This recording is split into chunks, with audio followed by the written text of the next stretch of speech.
On dit, écoute. je cite Wajajam, pas de troupes au sol américaines pour enlever l'uranium enrichi d'Iran. C'est un sujet très important pour les Américains, l'envoi de soldats en Iran. Et donc, Donald Trump dit ce soir, il n'y aura pas de troupes au sol en Iran.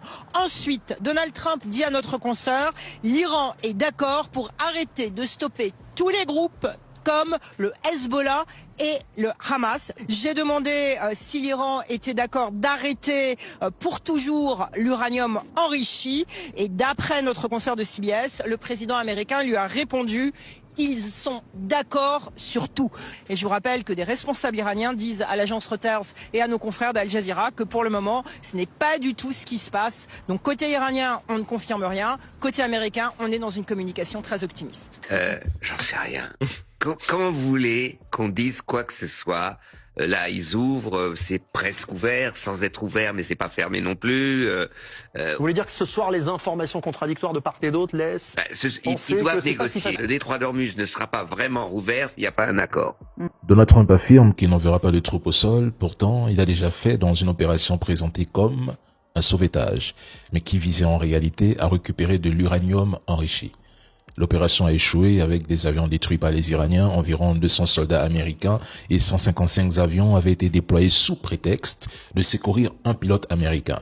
D'ailleurs, ce pilote présenté comme un héros reste introuvable. Il n'y a aucune image, aucune vidéo, rien de lui. Comment mobiliser un tel dispositif sans la moindre preuve de son existence? Autre élément frappant. Donald Trump a lui-même qualifié le détroit d'Ormuz de détroit d'Iran. C'est une déclaration lourde de sens dans le contexte actuel. Lui qui affirmait vouloir faire plier l'Iran, promettait de le rayer de la carte et refusait toute négociation, on arrive aujourd'hui à remercier Téhéran pour l'ouverture du détroit. Une ouverture qui, pourtant, se fait selon les conditions imposées par l'Iran. C'est hallucinant.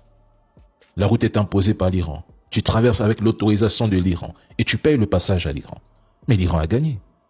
Le détroit d'Ormuz est devenu une arme nucléaire, sans explosion, une arme de dissuasion, un levier de pression capable de faire plier tout le monde sans verser une seule goutte de sang. Et je dis que rien de ce que Donald Trump a dit aujourd'hui n'est vrai. Il n'y a aucun accord nucléaire en cours entre l'Iran et les États-Unis, aucun. Le plan de 10 points de l'Iran reste le cadre de tout accord avec le régime de Donald Trump. Et Écoutez. enfin, en ce qui concerne le détroit d'Ormuz, la position de Téhéran est également une position très ferme.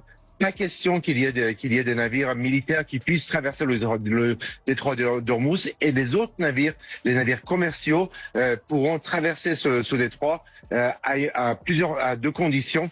Tout d'abord que les gardiens de la révolution autorisent ces passages. Donc on peut imaginer que les navires américains ou liés aux États-Unis, mais aussi israéliens ou encore des monarques arabes du Golfe Persique ne pourront pas passer les premiers. Et ensuite, il faut payer une taxe donc à chaque fois que les navires passent. Donc ce sont des conditions qui ont été fixées par l'Iran, et donc l'Iran n'est pas prêt à renoncer à ces conditions. Depuis 2 jours, les responsables iraniens réaffirment qu'il n'est pas question pour l'Iran d'abandonner le programme d'enrichissement d'uranium. Il peut y avoir une suspension de quelques années, 5 ans. C'est la proposition iranienne. En ce qui concerne les stocks d'uranium, notamment les stocks d'uranium enrichis à 60%, pas question non plus de les envoyer à l'étranger. Attention, l'Iran affirme que cette réouverture est soumise à plusieurs conditions que les États-Unis ne seront probablement pas prêts à accepter. Comprenez que le détroit d'Ormuz n'est pas complètement rouvert. La circulation reste très limitée. Pour l'instant, le détroit reste ouvert aux navires marchands pendant toute la durée de la trêve au Liban. Le passage s'effectuera selon un itinéraire préalablement validé par Téhéran, tandis que les navires de guerre demeurent interdits de transit. Quelques heures après la déclaration de Donald Trump, qui affirmait une réouverture totale et sans condition du détroit d'Ormuz, les données de navigation maritime racontent une toute autre histoire. Le trafic dans la zone demeure extrêmement limité, selon les systèmes de suivi maritime que je vous invite à télécharger. Le nombre de navires ayant franchi le détroit ces dernières heures reste très faible, sans aucun signe tangible d'un retour à la normale. Depuis la publication de son message, un seul navire, un paquebot de croisière, a été observé en train de traverser le détroit en direction de Mascate, à Oman. L'Iran a ces conditions qui incluent le paiement de droits, la navigation de tous les navires par la partie nord du détroit, plus proche de l'Iran, et le droit pour l'Iran de choisir quels navires sont autorisés à passer et lesquels ne le sont pas. De plus, la durée de validité de cette déclaration ne couvre que la période actuelle de cessez-le-feu, qui se termine mardi prochain. Rien de tout cela ne signifie une réouverture complète. Les images satellites montrent qu'en à peine 48 heures après le cessez-le-feu, l'Iran a déjà dégagé ses bunkers, ses silos et ses rampes de lancement. Cela suggère que l'Iran a rapidement restauré une partie importante de ses capacités au point de pouvoir relancer des frappes massives si la guerre reprend, alors même que les stocks d'intercepteurs américains et israéliens s'amenuisent. Nous ne pouvons pas préciser le nombre exact de lanceurs iraniens opérationnels, mais les estimations suggèrent qu'environ la moitié des lanceurs iraniens ont survécu. On note qu'une grande partie de l'infrastructure de missiles iraniens est située dans des régions montagneuses et protégée par des réseaux de tunnels souterrains, ce qui rend difficile sa destruction complète par des frappes conventionnelles. On pense que ces réseaux relient les sites de stockage, les points de lancement et les sorties dissimulées. En d'autres termes, l'Iran est paré pour la guerre. L'arrestation de Kemi Seba en Afrique du Sud s'inscrit dans le cadre d'une opération ciblée impliquant le service de renseignement sud-africain.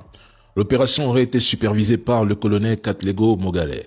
L'arrestation ne résulterait pas d'une traque ciblée exclusivement contre Kemi, mais plutôt du croisement de plusieurs éléments. D'une part, son statut de fugitif découvert sur les lieux de l'arrestation, confirmé via Interpol à la suite du mandat béninois émis en décembre 2025. D'autre part, des informations de renseignement évoqueraient un passage illégal présumé qui aurait été facilité par un intermédiaire identifié comme François Van der Merwe. Les Hawks auraient reçu un renseignement peut-être au sein des passeurs ou d'autres individus faisant état d'un projet de passage clandestin. Ils auraient alors déclenché une opération d'infiltration au centre commercial de Brooklyn. Ce n'était pas lui la cible initiale, mais le projet. Au moment de présenter ses documents d'identification, son nom aurait été vérifié dans les bases de données et il serait apparu en situation de dépassement de jour, sans compter qu'il faisait l'objet d'un mandat d'arrêt international émis par le Bénin. Sur place, les agents auraient également saisi une importante somme d'argent qu'il avait sur lui dans ses poches. L'arrestation aurait ainsi été effectuée sur la base de chefs d'accusation locaux, notamment conspiration et infraction à la législation sur l'immigration, tout en intégrant la perspective d'une éventuelle procédure d'extradition. Ils ont exploité les renseignements disponibles et sont intervenus précisément au moment où les trois individus étaient réunis. L'audience prévue pour le 20 avril devra établir la solidité des accusations, clarifier les chefs d'accusation retenus contre Kemi, son fils et le passeur, et surtout statuer sur la demande d'extradition introduite par le Bénin. Une équipe béninoise aurait été dépêchée en Afrique du Sud afin de faire valider la procédure d'extradition.